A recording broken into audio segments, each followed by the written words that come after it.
Neil, how difficult a week has it been for you? Tough week. Obviously, you're dealing with a guy who's going to lose his livelihood, so you've got to deal with it in the right manner. We're not a knee-jerk club, 3 coaches in 10 years, so it was a decision that took some time to think through, but ultimately we thought it was in the right interest of the club. Must be pleased with the performance today under Chris.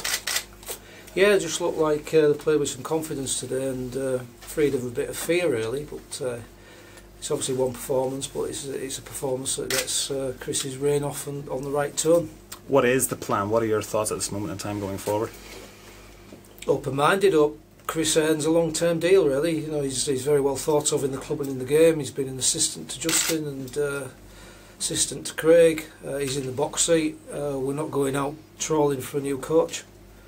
We'll review our options in the hope and maybe the expectation that Chris will earn a long-term deal over the next few weeks. I spoke to him about recruitment there. Is he heavily involved in talks with yourself for next season, whether he's here or not?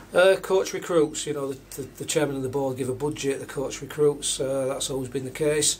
We're 9th in the table at the minute, and that was on the back of what we thought was a really good recruitment,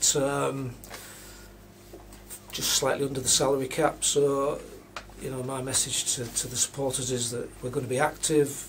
We're going to hopefully recruit quality rather than quantity. We're not going to knee-jerk, and the new season doesn't start for 7 months, so there's no panic to sign players at the minute.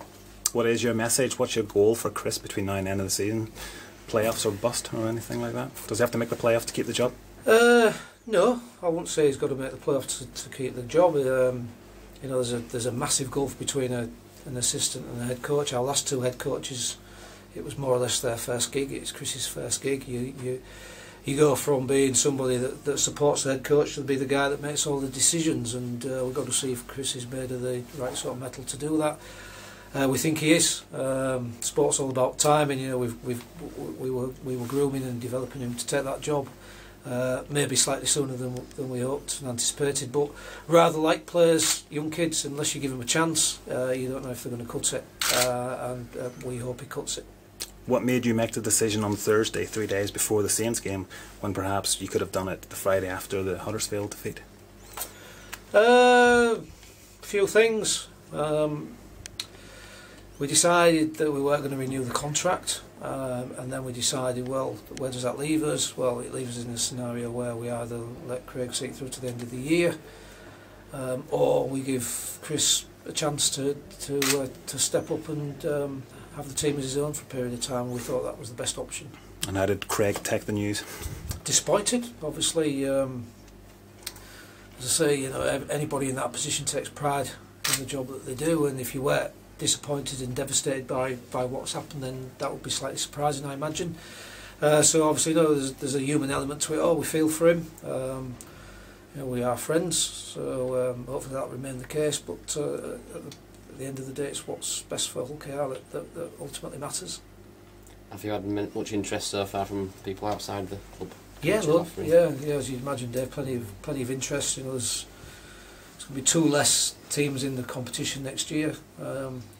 Fortunately, we're going to be one of the 12, and you know, there's not many jobs, is there? So there's a lot of people throwing the hat into the ring, and that's fine. But at the moment, our focus is really on trying to support Chris, giving as much support as we can for him, and as I say, I'll be disappointed if at the end of the process that Chris isn't offered a long-term deal.